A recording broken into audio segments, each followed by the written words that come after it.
Bonsoir à tous et bienvenue dans ce point de l'actualité. L'Afrique se donne les moyens de son développement économique. Après la réunion de Paris, Abidjan reçoit une dizaine de chefs d'État africains. Le président malgache est arrivé cet après-midi dans la capitale économique ivoirienne. Les dirigeants africains attendus pour ce rendez-vous sur la relance économique du continent. Et ils vont prendre part à la reconstitution des ressources de l'Association internationale de développement. Selon le vice-président de la Banque mondiale, Ousmane Diagana, les besoins de financement sont estimés à environ 90 milliards de dollars, ce qui permettra à l'Afrique de faire face aux effets pervers de la Covid-19. Cette rencontre de haut niveau est prévue donc demain jeudi à Abidjan. La Banque mondiale va soutenir la mise en œuvre du programme Vision 2030 de la Côte d'Ivoire. Le Premier ministre Patrick Kachi en a discuté avec des hauts dirigeants du groupe. L'audience a été suivie d'une cérémonie de signature d'accords de financement et de projets. Il s'agit de la promotion des chaînes de valeur compétitives pour l'emploi et la transformation économique. Alexis Ouedraogo. En marge de la réunion de haut niveau IDA 20 demain jeudi à Abidjan, la Banque mondiale et le gouvernement ivoirien ont signé ce mercredi à la primature un accord de financement de plus de 110 milliards de francs CFA pour le développement des chaînes de valeur dans le pays et ainsi accompagner la grande transformation économique et sociale amorcée. Le gouvernement a obtenu un prêt de 200 millions de dollars américains auprès de la Banque mondiale pour le financement de projets des chaînes de valeur compétitives pour l'emploi et la transformation économique.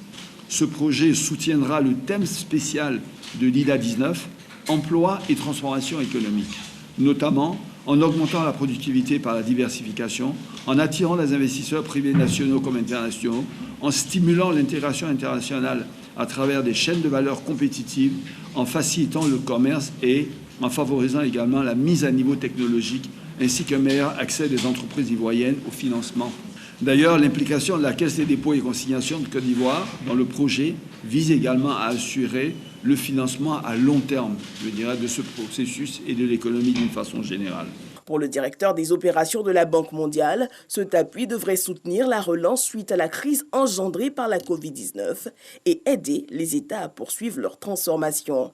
Nous voulons accompagner activement la Côte d'Ivoire dans la mise en vigueur de cette vision 2030.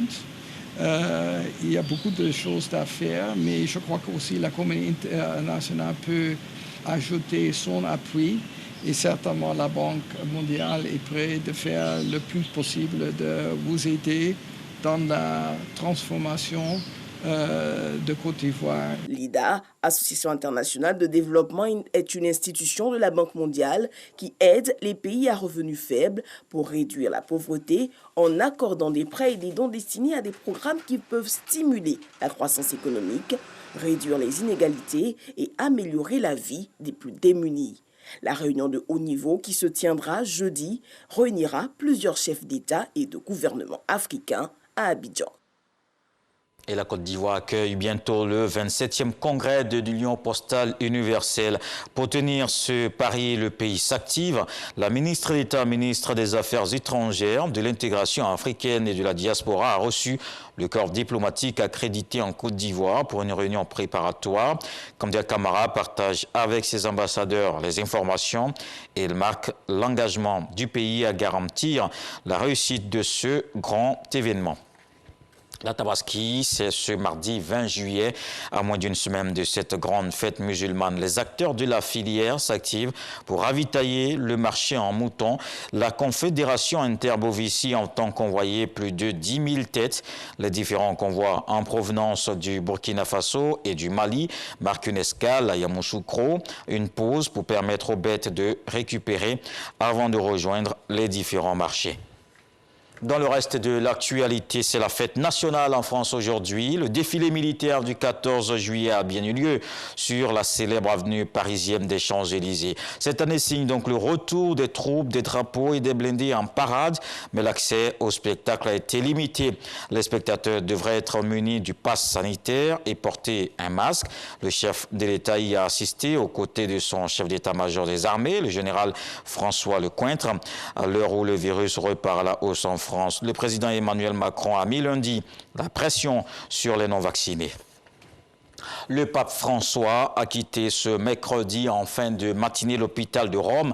Il était en convalescence après avoir été opéré du côlon le 4 juillet. Le souverain pontife argentin de 84 ans a quitté à bord d'une voiture aux vitres teintées l'hôpital universitaire. Le Saint-Siège avait misé initialement sur une semaine environ d'hospitalisation.